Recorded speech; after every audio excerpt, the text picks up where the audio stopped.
L'objet de la conférence d'aujourd'hui était de prendre un peu de recul par rapport aux nouvelles lois et donc de présenter les nouveaux réflexes en matière de consultation des instances représentatives du personnel.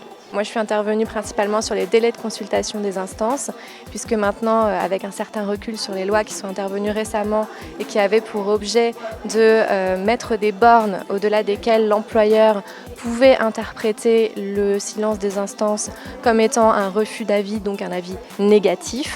Maintenant qu'on a quelques jurisprudences, on s'aperçoit qu'il y a deux courants jurisprudentiels qui peuvent sembler un peu contradictoires et qui sont tous les deux assez sévères.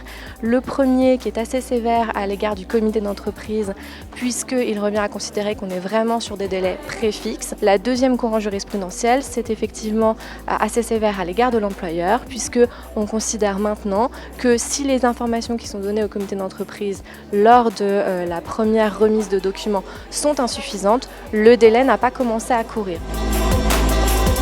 Je suis intervenu plus particulièrement sur la nouvelle procédure de contestation des expertises CHSCT dans le prolongement de la loi travail du 8 août 2007. Cette loi a introduit deux nouveaux articles, L4614-13 et L4614-13-1 dans le Code du travail. C'est une procédure qui se caractérise aujourd'hui par une certaine urgence, puisque l'employeur doit contester la désignation demandée par le CHSCT dans un délai de 15 jours à compter du vote de cette désignation. Le juge doit lui-même statuer dans un délai de 10 jours à compter de sa saisine. Nous sommes donc désormais sur une procédure d'extrême urgence où l'employeur, le CHSCT, leur conseil et les magistrats doivent se mobiliser pour annuler la désignation.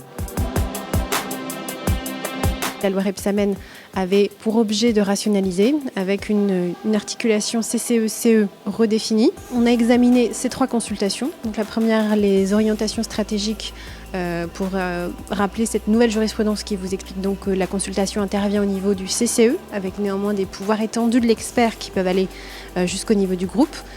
Ensuite, la deuxième consultation sur la situation économique et financière de l'entreprise qui, elle, fait l'objet du coup de décisions très contradictoires de différentes juridictions à Paris, d'une part, qui considèrent que c'est au niveau du CCE, au niveau des juridictions de Rouen, Rennes et Lyon, qui, elles, considèrent qu'il y a toujours un droit au niveau du comité d'établissement et donc une multiplicité d'expertises. Et la dernière consultation que nous avons évoquée était celle sur la politique sociale, autant de consultations et d'expertises que de CE, mais qui reste une question très débattue, notamment par l'articulation des textes qui n'est pas si claire.